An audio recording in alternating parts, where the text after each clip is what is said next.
Hello, my name is Lee Falks. Today is April 1st. This is no April Fool's joke. I spent the last 4 months last year in Kuwait teaching history, and I'm going to tell you about that. Please see my Substack for a similar article and subscribe to that. And let me just share my screen here. Okay, we'll start out by reading. Okay, this is entitled Kuwait Fired Me for Teaching Kuwaiti Students About Israel's Genocide in Gaza. You don't dare oppose Israel in the Arabian Gulf fiefdoms, you can get fired and deported. This article will be primarily about my experience teaching in the last days of Kuwait, which ended 2 months before Zion Don lit the fuse to make the Arabian Persian Gulf go ballistic. The end of this article will include a short history of Kuwait and will delve into some Kuwaiti politics.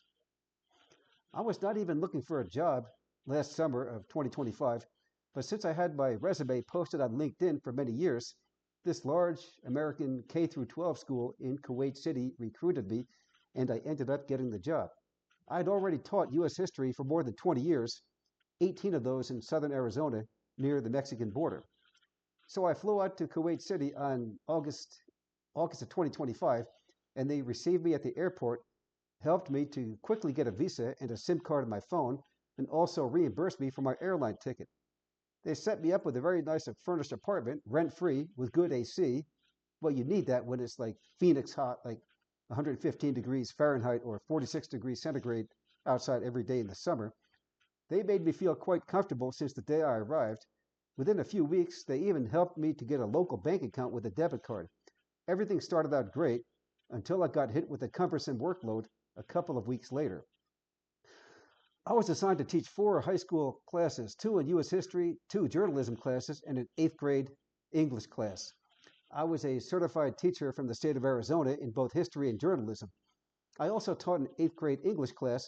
Although I was not certified in this area, I was able to teach it fairly well, as I got a lot of support and curriculum from the English department. This was a private school for very rich Kuwaiti families who paid approximately $20,000 per year per student, easily affordable to them. When I say rich Kuwaitis, that's pretty much redundant because they're pretty much all rich. They're basically born millionaires. They had a split campus, one side for girls and one side for boys. Girls were not required to wear headscarves. I would say probably about 40% of them chose to do so due to cultural norms.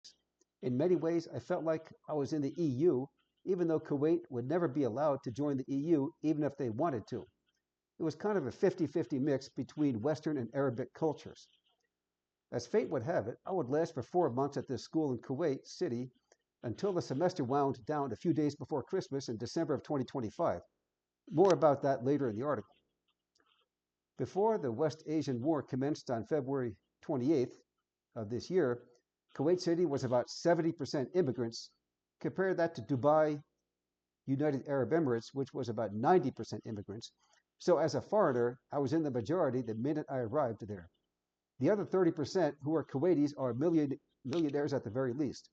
To my knowledge, there's no such thing as a poor Kuwaiti, not even many in the middle class, as they were almost all loaded down with so much money they didn't know what to do with it. They are basically billionaires on the day they're born and are first-class citizens by default. The American school's hiring preference of teachers. It would become abundantly clear this school had a hiring preference of teachers favoring those who were not only from the United States, like myself, but also those who hailed from countries who were politically closely allied to the United States, such as Canada, the UK, Ireland, Egypt, Portugal, Jordan, Kosovo, Azerbaijan, Bosnia, Australia, South Africa, Zimbabwe, Pakistan, India, the Philippines, Chile, and Jamaica, among others. Of course, they hired no one from Iran, Russia, or China, as they certainly have the right to discriminate however they want, although I personally oppose discrimination. They always provided me a free ride to and from the airport every time I had to leave or enter the country. They even treated me like a king when I arrived, as they had someone receive me, escort me right through the customs line, bypassing at least a 30-minute wait. I was really culturally enriched and enjoyed working with these teachers from about 20 different countries, although it only lasted one semester, and I'll tell you more about that later. The kids at the school.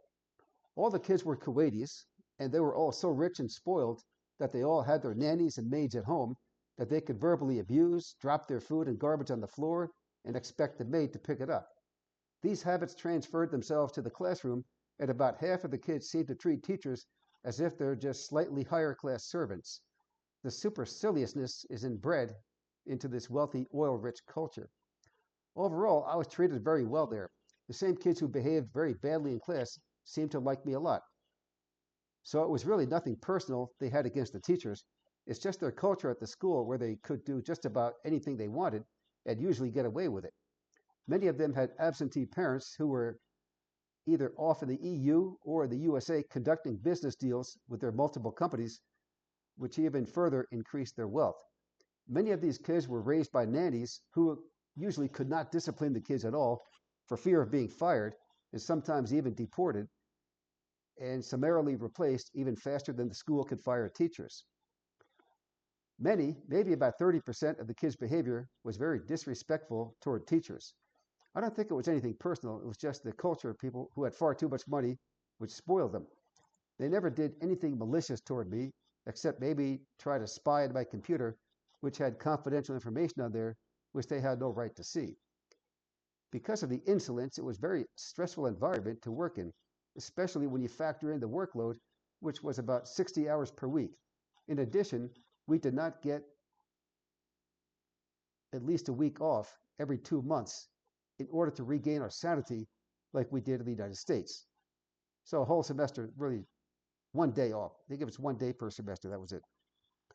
I taught an 8th grade English class despite the fact that English was their second language after Arabic. Almost all the kids were at a reading level that was actually up to grade level compared to most of my USA kids that I taught who were on average about 2 years below their grade level. And that was a statewide issue in Arizona, not just in the schools that I'd worked in. K through 12 education had really plummeted in the USA over the past 40 years. I believe mainly due to the economic decimation of the once great American middle class, thanks to the burgeoning billionaire class. One teacher came in from Jordan, where she had taught for many years, which is a much poorer country than is Kuwait, and she was shocked at the disrespectful behavior of the kids. She only lasted about 6 weeks before she was gone. Some people might dislike these kids because they're so filthy rich and spoiled, but it wasn't their fault they were born into a family of such obscene wealth, so I could not hold that against them. So many of them were super smart, very diligent workers, which resulted in very high achievement. At first, they seemed to have a natural distrust of me as a foreigner from the opposite side of the globe, but as time went on, for the most part, I really grew to enjoy teaching them a lot, and there's no doubt the feeling was mutual. One time I was taking them to get their pictures taken. As we walked outdoors across the campus, they started chanting my name. They say, "Mr. Lee, go Mr. Lee, go Mr. Lee," and I was really flattered, something I had never experienced teaching for nearly 20 years in the USA. These kids were such soccer fanatics that I felt like I was in Europe or South America. They were so good at controlling the ball with their feet that when they played volleyball, they had their own house rules that it was okay to hit the ball with your foot and not just with your hands, which I thought was kind of amusing.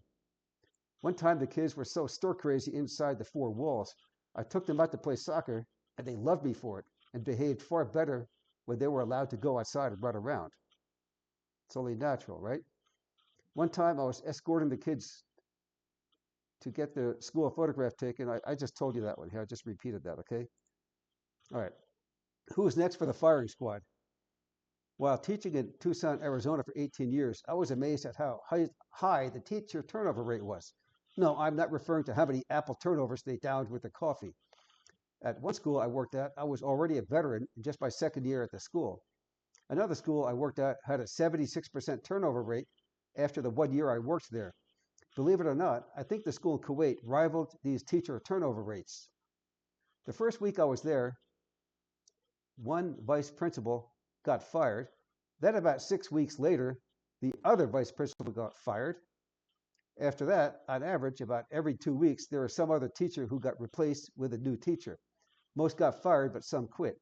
After my first month there, I actually threatened to quit myself because of the excessive workload and micromanagement. Not to mention the student behavior, which was pretty abysmal, but I decided to stick it out. Then 3 months later, they fired me without citing any specific reason, but I'll get more into that later as to what reason that was. The school had cameras in every classroom, and it was like a turnstile of new teachers coming in every week or two to replace the teachers getting fired. To me, the administration was more like a firing squad than it was teacher friendly. I lasted a whole 4 months there, which was longer than many other teachers lasted. It seemed to me that the school would use the cameras more to criticize the teachers and blame them for the insolent student behavior when the school had these notorious student behavior issues for 10 to 15 years, according to teachers who had been there that long. Why was I fired? I have no doubt it was because I taught real U.S. history, not the state propaganda you see in traditional standard U.S. history textbooks.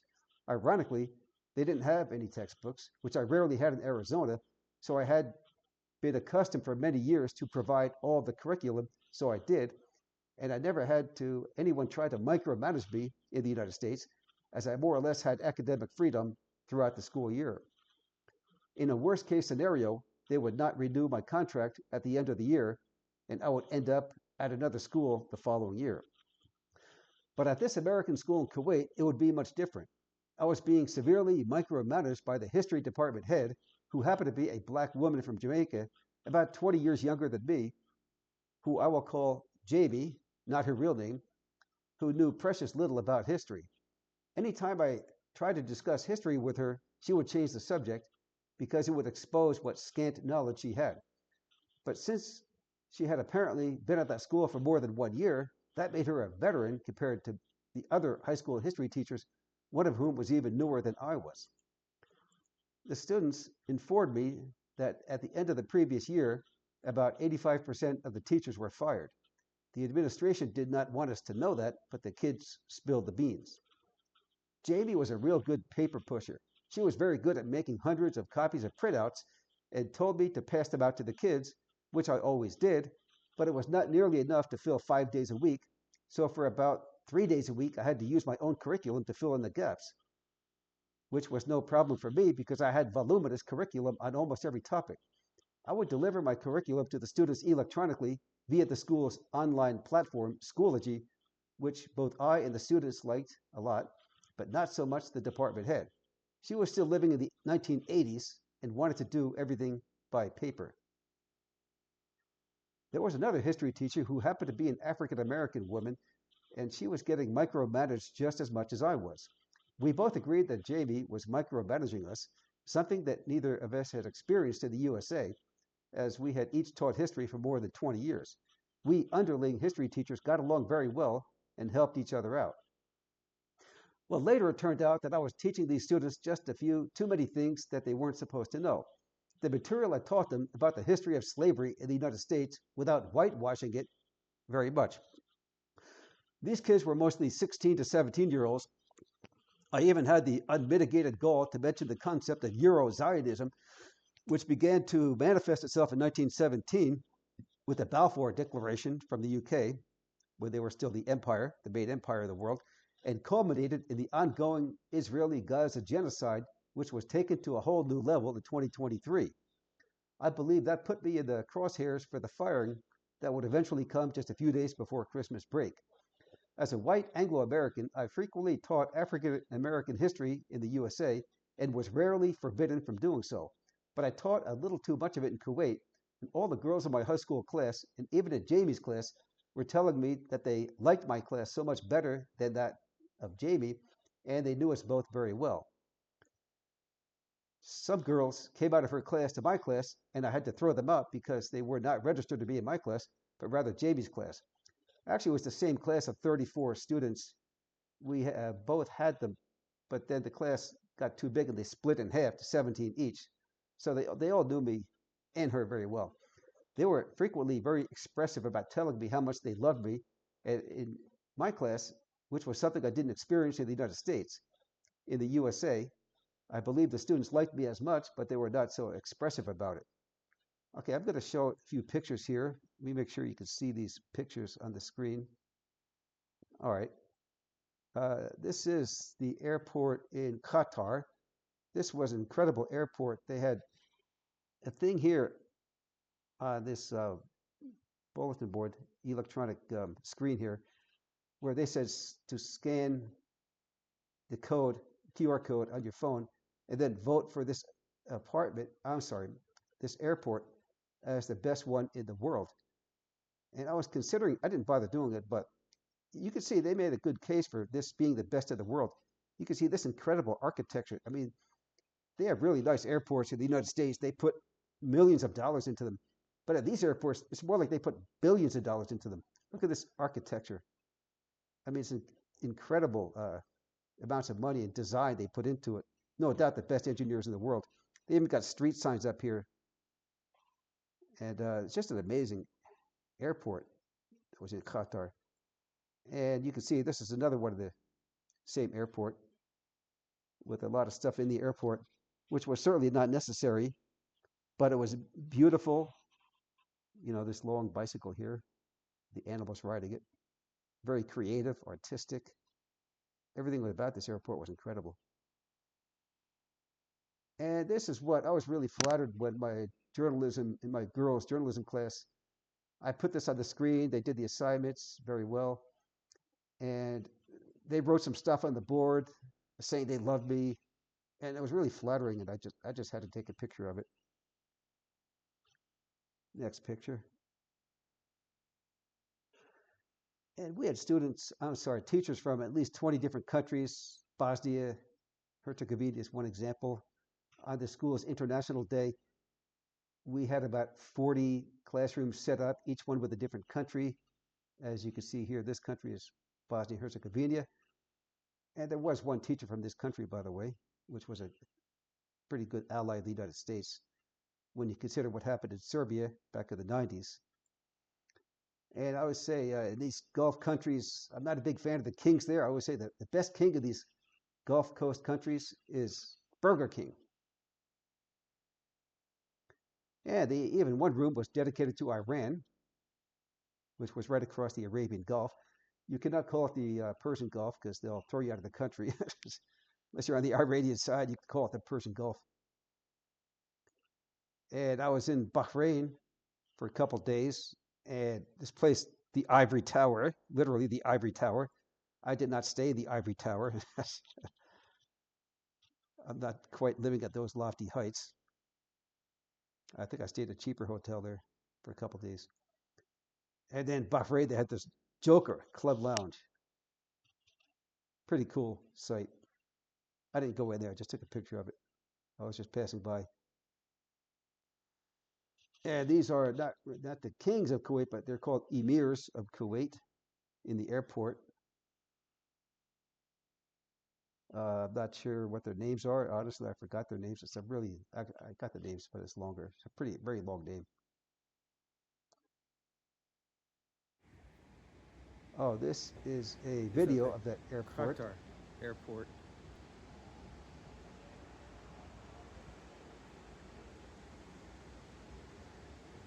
Indoor park there. That's right, indoor Look at park. indoor greenery, indoor park. The greenhouse effect roof.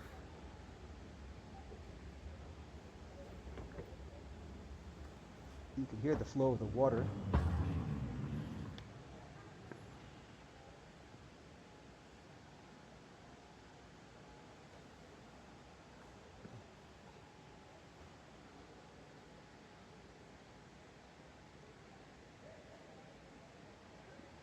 Yeah, you can see the expensive display up the top. Incredible amounts of money put into this. I've never seen any airport like this in the United States. Okay, so we'll stop it right there. And this is another example of this is a mall. I believe this is the Avenues Mall, if I'm not mistaken. I've been to a couple there. And they had this very expensive, exquisite architecture, as you can see, to augment the mall itself.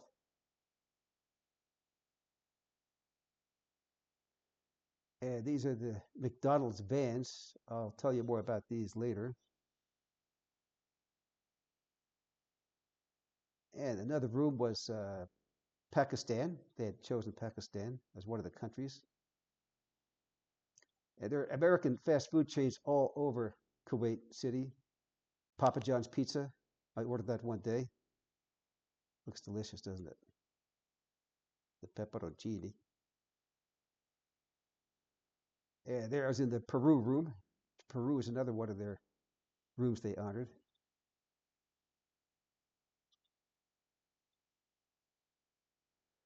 And they had a Texas Roadhouse in Kuwait City. And it was really expensive there. I mean, it was a lot more expensive there than it is in the United States. I used to eat there all the time in the United States, but I wasn't going for it this time. It just the prices were just too high. And I think about 10, 15 years ago, it was big national news when Toys R Us went out of business in the United States. And I thought they were out of business worldwide. It turns out they're still in Kuwait. I'm sure in many other countries also. It's a classic store that I went to since I was a kid in New Jersey, and they were all over the United States. And this was the United Arab Emirates. Now, you'll see I committed the unpardonable sin of wearing the Palestine scarf. This was International Day. This was the only day that I wore this scarf, the International Day scarf. And I thought I could get away with it, but not exactly. Well, I'll tell you more about that later. This was the UAE room. The kids did a fantastic job decorating these rooms. You can see by these displays they made. That's the United Arab Emirates.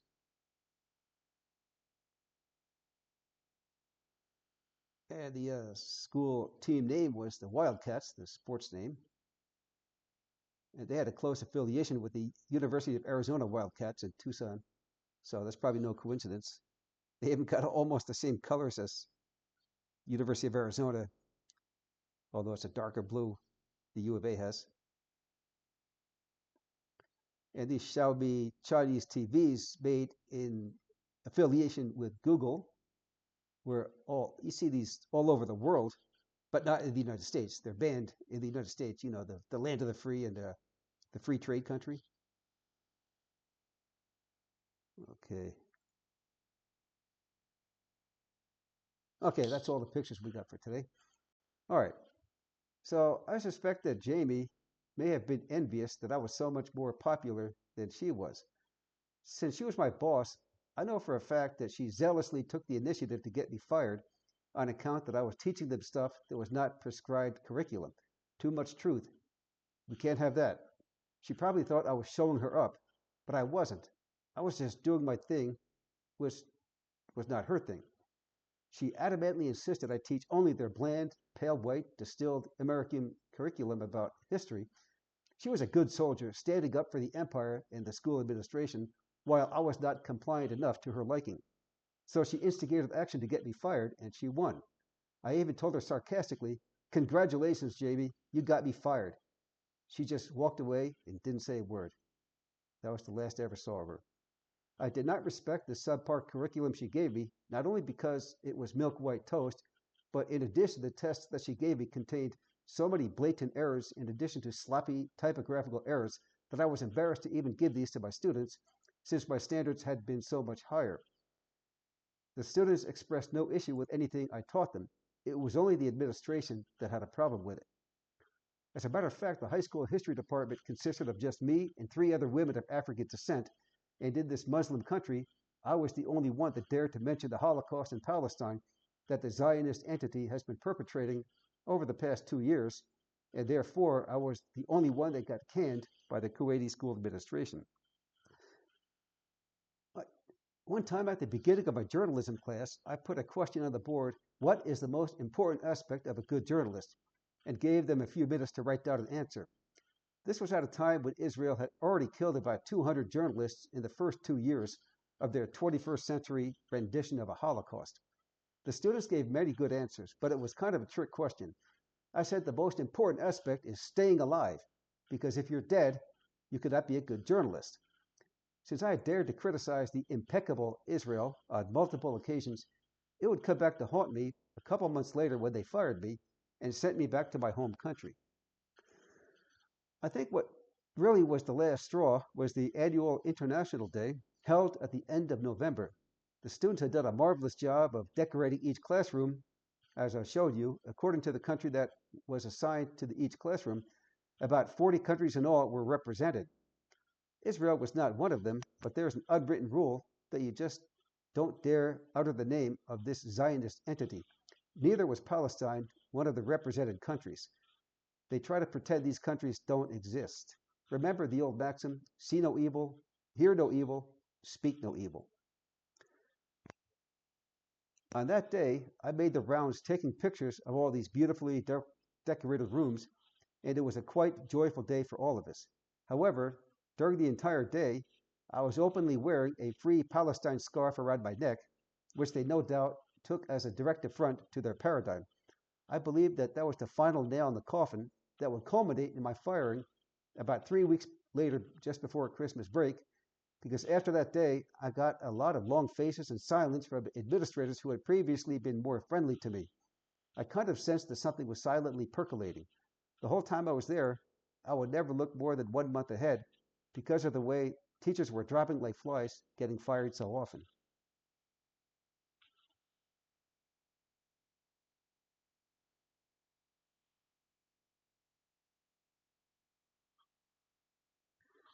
In my journalism class, periodically, I had allowed students to pick almost any topic they wanted, and some of them wanted to write a story on what was transpiring in Gaza, which I greenlit, and that turned out to be a big no-no.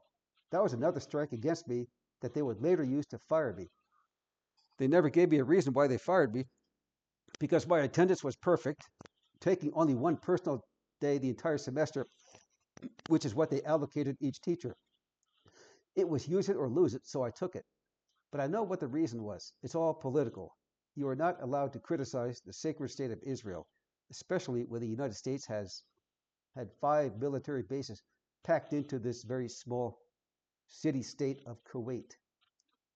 I believe that although most of them did not like Israel, they dared not criticize it because being in the Israeli Western banking system based on the petrodollar for the last 50 years has kept them all super rich, and they didn't want to jeopardize that.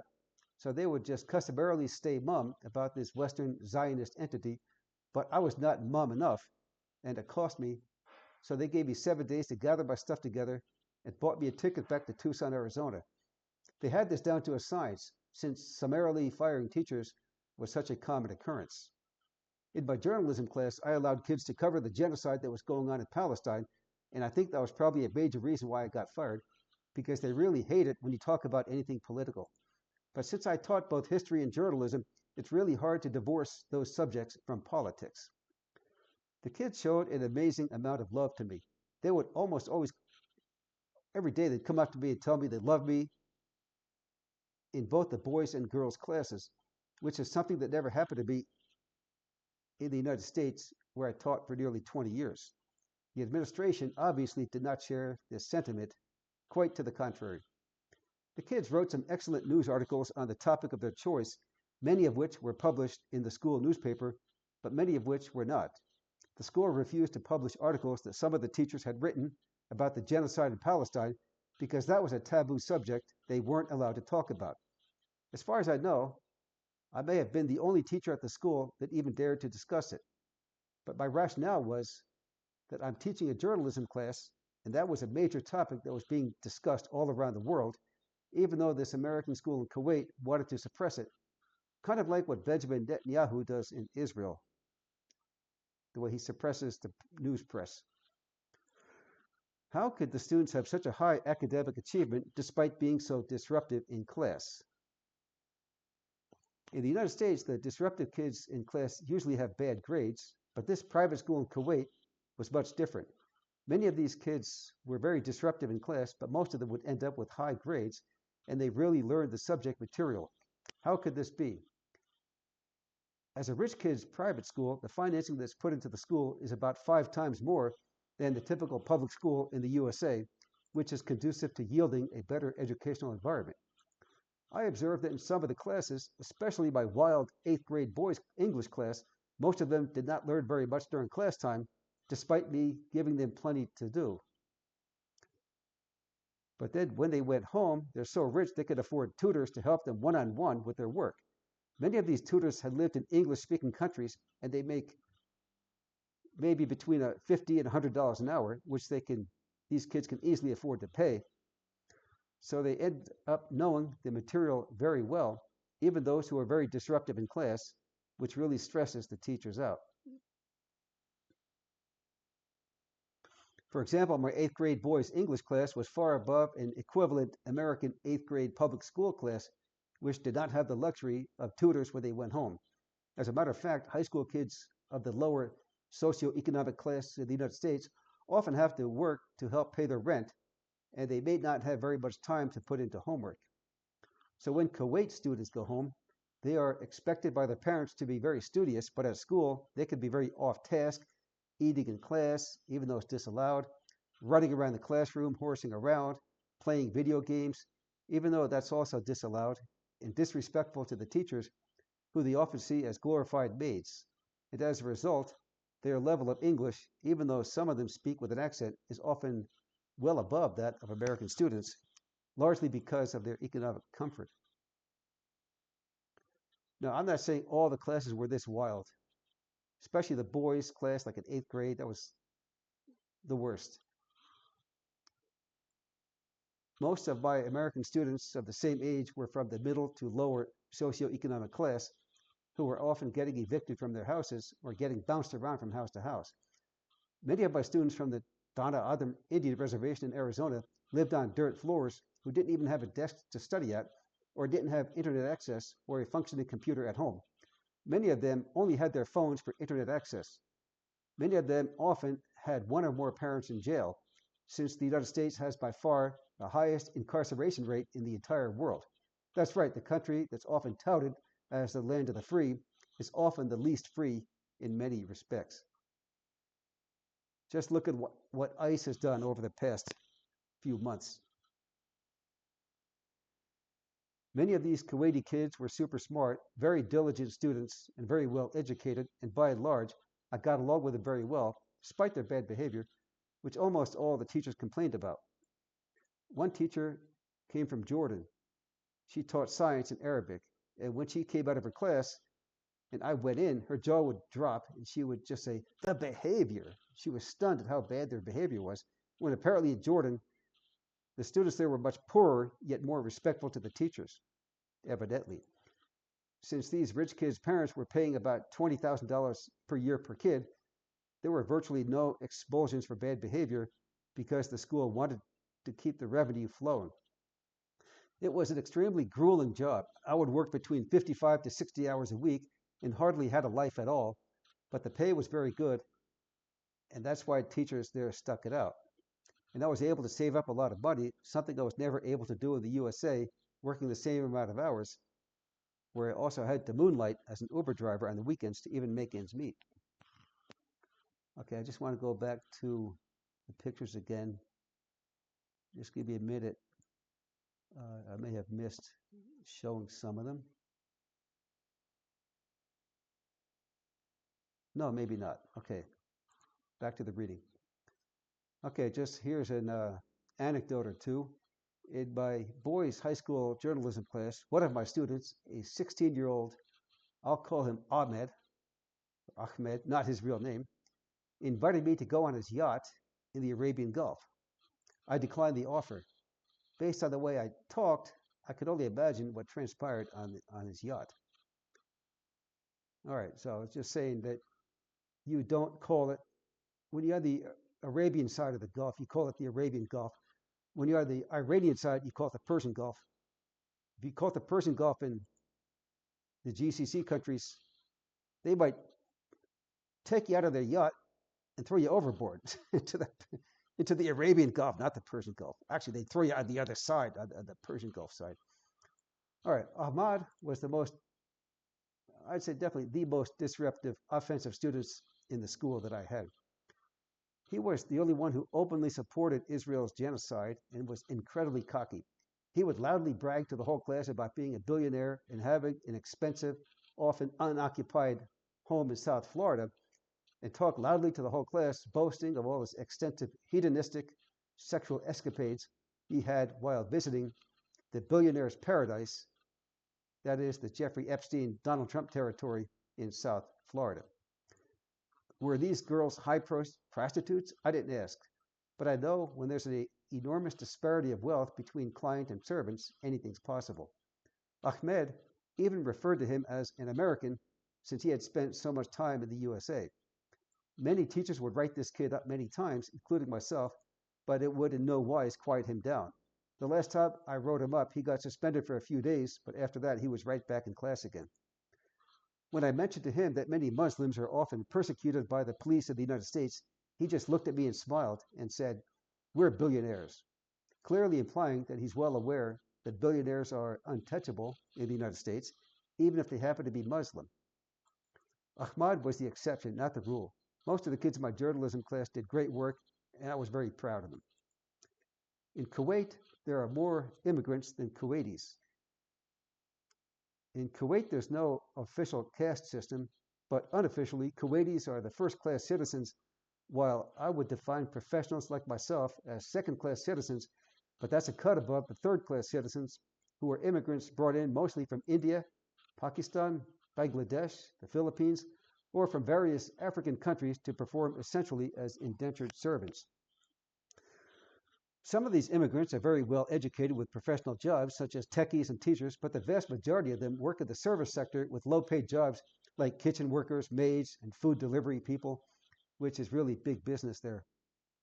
I think the reason they had the custom of paying for international flights was because most of the people they flew in came from poor countries who could not afford the plane tickets to be in the servant class. Even teachers who were quasi-servants, albeit higher paid, and since these GCC countries have so much money coming out of their ears, it's easy for them to just pay for their flights to bring them in because in the long run, it was a small price to pay for the years of service that they would often provide at relatively low wages. Even most of the teachers from the USA or UK who arrived there in urgent need of a higher salary to escape the debt trap of the Western banking empire. Immigrants used in the service sector. After Arabic, English is the second language in Kuwait, which is virtually a bilingual city. Since many Filipinos speak English very well, McDonald's has relied on them heavily to staff their work crew, so it's no accident they set up a 10-story large apartment building called McDonald's Accommodation Housing right across the street from the Filipino embassy. They have about a dozen McDonald's vans parked there. I showed you a picture of them before, which provides these low-paid servants transportation to get to their McDonald's location daily. Before the West Asian War began on the 28th of February, McDonald's had approximately 100 restaurants in the Kuwait city-state, which is about the size of Los Angeles. The highways are often packed with heavy traffic, although not quite as congested as Los Angeles, and you will often see single drivers driving big, new, gas-guzzling SUVs just to tote their little butt around town. It kind of makes you feel like you're in the USA. The public transportation system is not very good, another similarity to cities such as Los Angeles. One time I tried to take the bus in Kuwait City. I got there 10 minutes early before the bus was scheduled to arrive. I waited for half an hour. The bus never showed up, so I ended up having to take a taxi. That was the first and last time I tried taking public transit. They have a rideshare app called Kareem, which is not surprisingly was bought out by the worldwide corporate conglomerate Uber. Again, Kareem starts with a C like car, Kareem. Very creative. I had gone all about Kuwait City countless times and never saw a single homeless person there, which is very unlike Los Angeles, where a few years ago in LA, I walked about 2 miles or 3 kilometers through downtown LA, and I saw hundreds of people living in tents along the sidewalk. So at least these minimum wage immigrant workers in Kuwait are always housed, so in that sense, they get treated more humanely than even American citizens get treated in the USA, where the rentier class is allowed to free rein to evict millions of people onto the streets all across the country. Housing is considered a right in Kuwait, even for immigrants, while it is clearly not in the USA. There is virtually no street crime in Kuwait because although many of the immigrants are poor, there are cameras everywhere, and they know if they get caught stealing or assaulting anyone, they would risk being deported immediately. So even though I walked in many poor areas, I never had any fear of being assaulted or robbed, so I believe it is much safer than most, if not all, American cities. All right, I showed you some pictures of the malls in Kuwait City, which has huge, ritzy, elegant malls. They have so many extra billions of dollars to spend, they invested much of it in this incredible architecture that American malls don't have and really don't even need. The Avenues Mall is probably the biggest mall I've ever been to in my entire life. It's so big, I wished I had a GPS inside there to avoid getting lost in there. It literally has indoor street names all on all the corridors, like a small indoor town within a city. But unfortunately, Google Maps does not have them mapped out. I tried it, it didn't work. I had been to malls in at least a dozen different countries, but had never seen malls where it seems like every 30 meters you walk, you see another huge kiosk selling hundreds of bottles of perfume that cost hundreds, if not thousands of dollars each.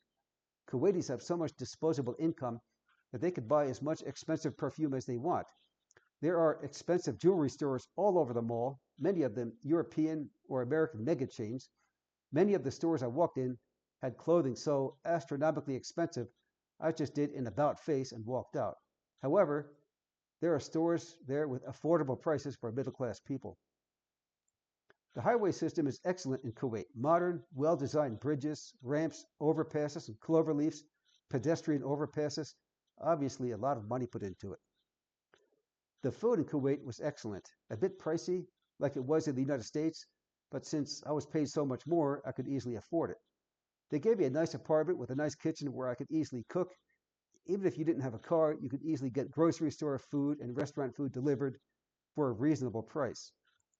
You go to a food court in the mall, you see at least 10 American fast food restaurants. See McDonald's, Pizza Hut, KFC, Burger King, Hardee's, almost everything's there. And even more expensive ones like Texas Roadhouse, which I showed you, which is more expensive in Kuwait than it is in the US. There are also a couple dozen more that were either Kuwaiti food chains or European food chains or Canadians, like Tim Hortons. Having been all around the world, I realized that these American fast food restaurants now have far more customers internationally than they do inside of the United States. For example, even if every McDonald's or KFC or Pizza Hut were to close down in the United States, they would still retain probably about 90% of their worldwide business in other countries. Yeah, about a decade ago, I mentioned about Toys R Us when it went out of business in the United States. I think it was some financial scandal or something. I thought they all shut down in the world, but obviously not. When I saw one in Kuwait City, it's alive and well, operating. Store, all the shelves fully stocked. Medical care. By virtue of being employed at this American English speaking school, they put me on their national health care plan, which was excellent. They have excellent doctors and dentists there at a short wait time. They even gave me free healthy snacks to their patients while waiting, something I certainly never saw in the United States. They gave me excellent health care. It only charged me about $10 to $15 US dollars for each office visit, and the dentist did a really good job fixing my tooth, and I paid less than 15 US dollars. It must have been government subsidized, socialized medicine, kind of like Medicare for all, which they would never do in the United States. Despite this country being far richer per capita than the United States, they did not rip me off for medical and dental bills like they do in the ravenous United States, where people often lose the value of their houses to pay medical bills. I had an MRI done and only had to pay about $120 out of pocket, which was by far the most expensive medical bill I faced in my time there. The same thing in the US would have ripped you off for about $3,000 to $4,000 for an MRI. All right, now we'll go into a short timeline in the history of Kuwait. 1899, Kuwait made a secret pact with Great Britain to protect it from outside powers, such as an expanding Saudi Arabia and the Ottoman Empire based in Turkey. 1919, after World War I, Great Britain officially redrew the borders of all of the Arabian Peninsula, including Kuwait, which made it officially a British protectorate. 1938, oil was discovered in Kuwait. 1946, Kuwait's oil reserves made it one of the richest countries in the world, which it remains for the past 80 years. Well, that could have changed in the past month as they're getting hit with missile and drone attacks. We'll talk more about that later. 1961, Kuwait declared its independence from the fading British Empire. It then transitioned over to become part of the American Empire, which it remains to this day. 1990, Iraqi President Saddam Hussein invades Kuwait, trying to annex it into Iraq.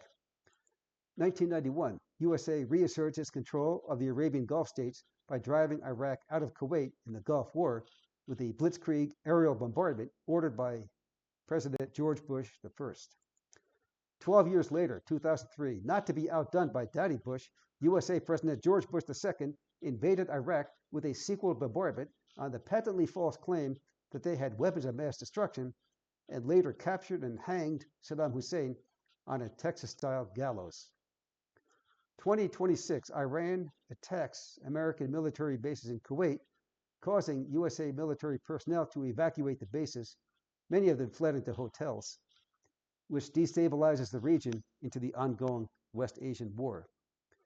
Kuwait is a city-state that was created by the British, along with help from France and the USA, after defeating the Ottoman Empire in World War I. They installed British-style monarchies in all of these oil-rich Arabian family fiefdoms, now known as GCC countries, which have been closely allied with the triumvirate of the US, UK, Israel for the past 8 decades. After losing the Ottoman Empire, Turkey was forced to revert back to its own country. The Israeli-Iranian War. It turned out to be a blessing in disguise that I got fired at the end of December because it sent me out of the country about 2 months before Israeli co-presidents Donald Trump and Benjamin Netanyahu started to bombard Iran, which immediately resulted in thousands of Iranian missiles and drones to come raining down upon Kuwait, just like they did all over the GCC states along the Arabian Gulf coast. It looks like now their 80-year-long party has come to an end in March 2026. Most of the teachers at the American and British schools in Kuwait began to flee the country to avoid the missile drone attacks. Since the Kuwait airport got struck and severely damaged, it was shut down, so they had to take taxis across the border to Saudi Arabia to be able to get a flight out of the war zone to seek refuge in a safer country. U.S. military bases in Kuwait. The existence of 5 military bases in Kuwait was another taboo subject that you just don't talk about while you're teaching at an American school there. These bases offered protection to Kuwait's tremendous wealth for the past 8 decades, but after the reckless, impetuous, imprudent President Donald Trump gave his tag team partner, Benjamin Netanyahu, the green light to send 6 missiles into the residence of the Supreme Leader Ali Khamenei on February 28th, killing and injuring many of his family members, in addition to hitting a girls' school at Minab, killing about 160 Iranian girls aged 6 through 12. That's where this long-standing protection would finally hit a brick wall. After Israel started bombing Iran on the same day, February 28th, Iran immediately struck these U.S. bases in Kuwait and also their main commercial airport. Iranian drones hit Terminal 1, damaged the critical radar system, and injured 9 airport workers on that day, which immediately shut down the airport, remaining closed to this day. Prior to February 28th, there may have been as many as 10 U.S. military bases in this small, uber-wealthy country, if you count the covert CIA Mossad stations, which Iran has claimed that it hit in the ongoing Western Asian War. Of course, if there are any American deaths from the CIA stations, those are never reported to the American public. And we'll never know how many actually died in those bases. A list of the major U.S. military bases in Kuwait. One is Camp Arifjan, a major U.S. Army base accommodating elements of multiple branches, Air Force, Navy, Marine Corps, and Coast Guard, with approximately 9,000 personnel stationed there. Second base is the Air Asalem Air Base, key U.S. Air Force presence and operations platform. Then, thirdly, is Camp Buring, staging post for deployments and a key transit location for U.S. Army units forced to be deployed into Iran, Iraq, or Syria. What is the U.S. Coast Guard doing in Kuwait? When I was in the U.S. Navy decades ago, I thought the coasties, as we call them, were supposed to guard only the coastline of the United States. Now, apparently, they're guarding coastlines all over the world. According to the U.S. Department of State, approximately 13,500 U.S. military forces were based in Kuwait before the West Asian War began, primarily at Camp Arifjan and Ali Al Saleb Air Base. However, it does not specify the total number of installations. Now, 1 month into the war, that number is probably increasing rapidly as they prepare for an ill-advised ground invasion of Iran, which would be a huge mistake if they go forth with it. We don't want to see hundreds of or thousands of American troops getting gunned down by missiles. On March 1st, 2026, 3 U.S. F-15E Strike Eagle fighter jets were shot down over Kuwait in what has been described as a friendly fire incident. And that was only 24 hours into the war. They were reportedly shot down by Kuwaiti air defense interceptor missiles, which could not distinguish between the U.S. jets flying around and incoming Iranian ballistic missiles and drones, which were raining down upon Kuwait. All 6 crew members ejected safely and survived before the planes crashed. Kuwaiti politics. I was in a very social job where I talked to dozens of people every day, and I never once heard anyone mention one word about the U.S. military installations there, or in any other GCC country for that matter. I knew there was at least one base in Kuwait, but was not aware that there were at least 3 major bases packed into a small city-state. It was just a taboo topic that nobody dared to discuss, for the fear that the emir might deport them or maybe impose some other harsh penalty if they were a citizen of Kuwait. Since I don't speak Arabic, I don't know what was discussed in that language. My teaching style has always been a bit avant-garde, which I believe was appreciated by my Kuwaiti students as much as it was by my mostly Mexican-American students in Tucson, Arizona. I tend to tread a bit on the fearless side, never afraid to push the envelope.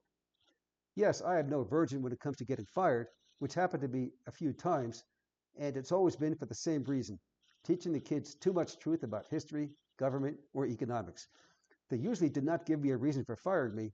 They just simply opted not to renew my contract at the end of the school year, or offered up another specious reason. But I would always land on my feet and get another job, and never once lost my multiple teacher certifications.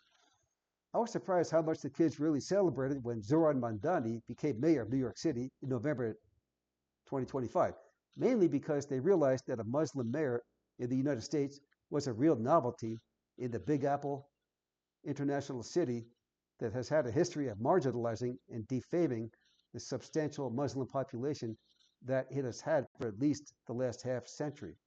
I openly shared their elation. One time during class, a couple of kids even tried to convert me to Islam, but my religious preference tends to be more the secular universalist persuasion.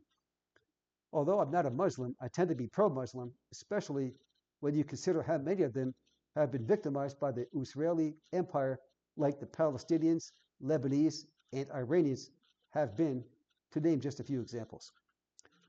Real estate and oil shakedowns.